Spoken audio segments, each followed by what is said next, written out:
Assalamualaikum warahmatullahi wabarakatuh. Baiklah, pada pertemuan kali ini saya akan membahas mengenai validitas dan reliabilitas instrumen non-test.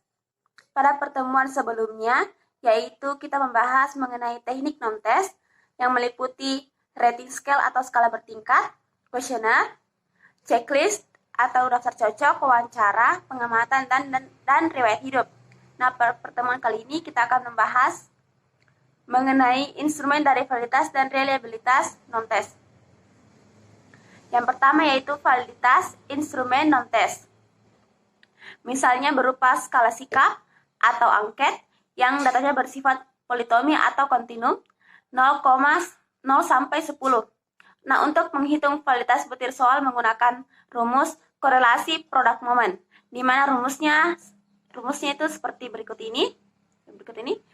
Kita dapat lihat di mana Rxy sama dengan N sigma Xy dikurang sigma X dikali sigma Y per akar N sigma X pangkat 2 dikurang sigma X pangkat 2 dikali N sigma X sigma Y pangkat 2 dikurang sigma Y pangkat 2.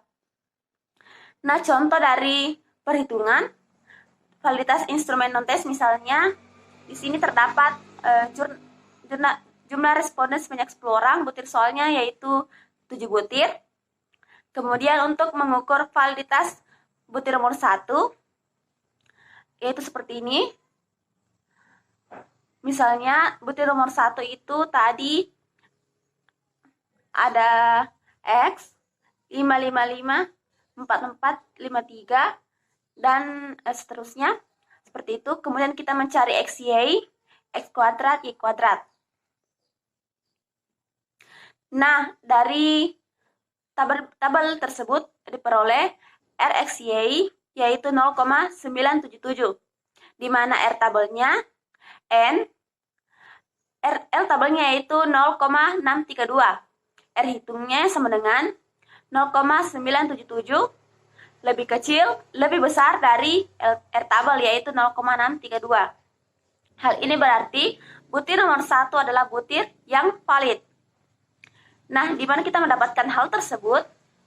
Apabila jika R hitung lebih besar atau sama dengan dari R tabel, maka soal dinyatakan valid.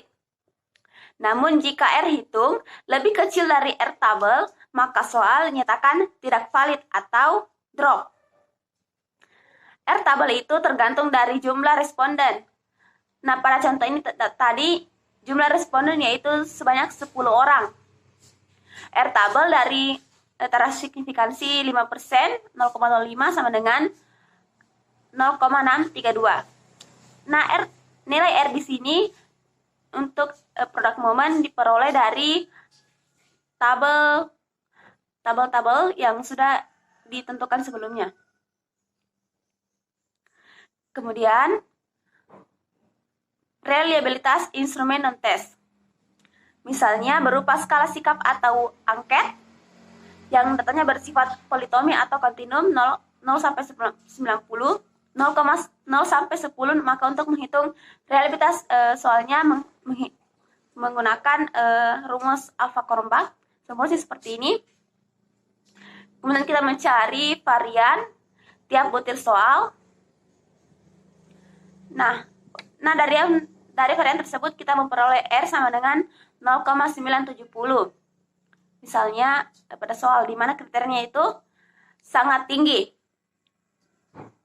Hal ini sangat berarti kemampuan pembuat instrumen test dalam mengembangkan instrumen tes itu dalam kategori sangat tinggi. Interpretasinya itu dari mana? Yaitu dari apabila nilai R 0,81 sampai dengan 1 itu sangat tinggi, 0,61 sampai 0,80 tinggi, 0,41 sampai 0,60 sedang, 0,21 sampai 0,40 rendah, dan 0 sampai dengan 0,20 sangatlah rendah.